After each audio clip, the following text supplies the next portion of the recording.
Oi pessoal, vamos para mais um bate-papo aqui no Conversando Com, e hoje a conversa vai interessar bastante para quem está amamentando. Muitas vezes a amamentação é vista apenas como uma forma de alimentação dos bebês, sob o controle dos adultos. Mas acho que a gente perdeu um pouco a percepção de que o aleitamento materno ele faz parte de uma ação ampla e complexa da etapa do desenvolvimento do indivíduo, com repercussão na sua saúde física e mental. O desmame ele é uma das etapas desse processo. A Sociedade Brasileira de Pediatria indica que a gente não deve limitar a duração da amamentação a um período pré-determinado, e sim seguir os sinais do bebê. No Conversando Com de hoje, a gente vai receber a consultora de amamentação, Viviane Pires. Mais uma vez aqui, que a gente tá perreia mesmo.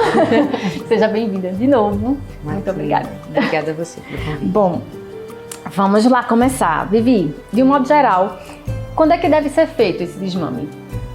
De uma forma assim? De uma forma geral, quando a mãe sente necessidade de desmamar, de se encontrar, já não está mais legal para ela. Essa decisão do desmame realmente gira bem em torno da mãe.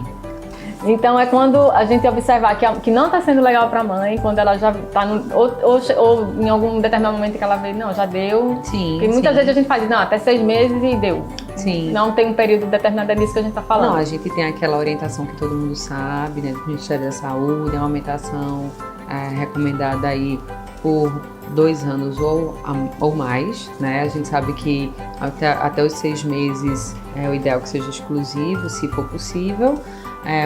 O leite materno ainda é a principal fonte de nutrição do bebê até 1 ano, e se essa mulher deseja amamentar mais, ela pode amamentar. E essas mães que elas amamentam por mais tempo e tal, quando ela decide amamentar, a gente fala muito sobre ver que o bebê amadureceu, já está no ponto de desmamar. Uhum. Que sinais são esses? Então, normalmente as crianças, quando eles começam a mostrar um desinteresse pela mama, eles já não pedem tanto, exatamente. E aí, nesse momento, tem mulheres que conseguem levar muito mais a amamentação quando chega nessa fase, porque fica mais leve. Tem crianças que demandam mais mesmo, que é quando, de fato, a mãe termina tomando aquela atitude de decidir dar a pausa ali naquele processo da amamentação. O caso que o bebê ele já se desinteressa por ele mesmo, Uhum. Seria o desmame natural?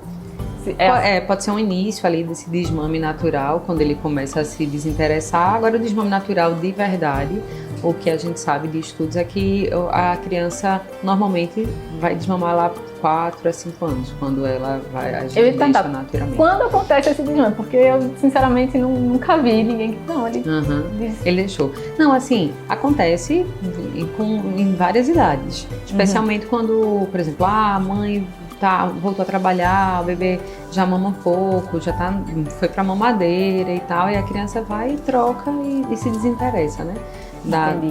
Mas não está sendo. Quando eu faço a substituição do peito pela mamadeira, não estou fazendo desmame do meu filho, né? Porque eu tenho outro bico ali, né? Entendi. Que muitas vezes as pessoas acham, meu filho desmamou naturalmente.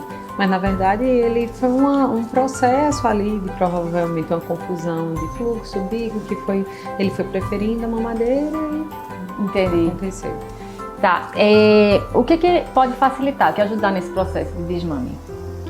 Então, o que facilita primeiro de tudo é você ter certeza que você quer, né? Porque para algumas mães é bem difícil também. É bem difícil. E para algumas crianças também, quando a mãe não tem certeza e começa o processo de desmame, que aconteceu contigo. Aconteceu comigo. Eu falei ali para todo mundo, é difícil, a gente tem que ter certeza, porque eu começo o processo, eu volto o processo, começo o processo, eu começo a deixar aquela criança confusa, né? Assim, angustiada com essas interrupções e retornos. Então, o primeiro ponto é a gente ter certeza que a gente quer. Tá, e existe um processo padrão, assim, um passo a passo para isso? Então, eu gosto de orientar, eu trabalho com desmame, amo trabalhar com desmame, né? Eu gosto de orientar. Existe um método, que é um método do desmame gradual, que é aquela maneira que a gente vai demonstrando à criança que ela vai conseguir ter um relacionamento com a gente maravilhoso, mesmo depois da amamentação, né? Que a gente vai conduzindo essa criança de forma que vou trazendo brincadeiras, não vou simplesmente negar. Eu vou substituir por uma brincadeira, eu vou, os momentos de limite que eu vou dando, tem todo um processo onde eu vou trazendo de forma lúdica, de forma conversada, sabe? Lógico, se a criança já tem uma idade, de que tenha um entendimento, né? Qual é a melhor forma da gente conduzir um desmame para que ele não seja feito assim de uma forma abrupta? Então, é exatamente esse processo do desmame gradual. O desmame abrupto, muitas vezes, às vezes não, na maioria das vezes não é legal para o bebê, nem para a gente. Tem mulheres que desenvolvem mastites, que terminam tendo problemas, porque no processo gradual, do desmame gradual, a própria mãe tem seus benefícios, porque o corpo vai percebendo a diminuição, e vai regulando essa produção, e vai diminuindo exatamente. E aí, esse desmame gradual, a gente tem algumas técnicas que tem várias fases para esse desmame, tem várias técnicas que a gente vai colocando para conduzir realmente dessa maneira mais tranquila, para a dupla, né? E tem casos que esse desmame ele é feito assim, é urgente, tem que ser feito agora por alguma questão de alguma doença? De tratamento de doença, por algumas situações, tem sim. E aí, assim, infelizmente... Aí quando ocorre tem que ser... Que a gente não tem opção, né? Eu já acompanhei umas situações assim, especialmente para manejar a mãe, de alguns problemas que estavam acontecendo com ela pela necessidade dessa interrupção. E nesses casos, o que a gente pode fazer para reduzir os danos para o bebê? Porque para a mãe é a questão da mastite e tal, mas isso. O bebê, de certa forma, ele sofre muito, né?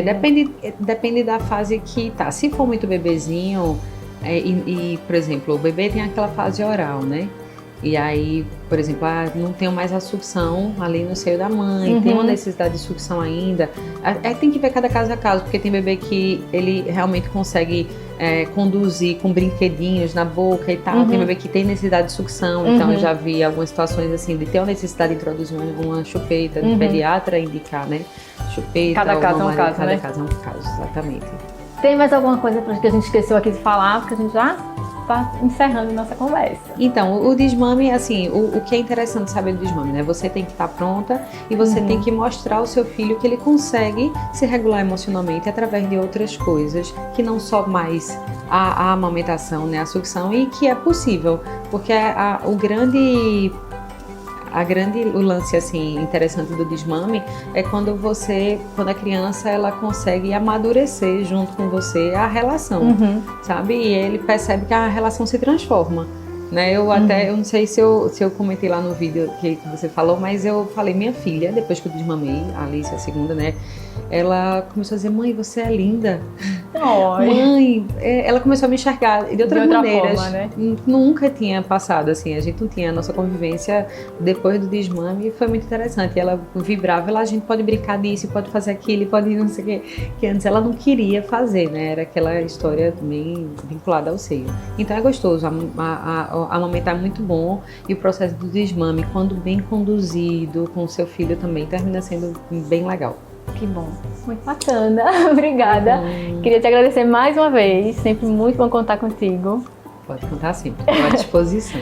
E eu acho que a gente conseguiu passar muita informação bacana, né? Se tiverem dúvida, podem aperrear no Instagram dela. Né? Ela é sempre muito solícita. E eu espero ter ajudado vocês também. E a gente vai se falando nas próximas semanas. Até mais.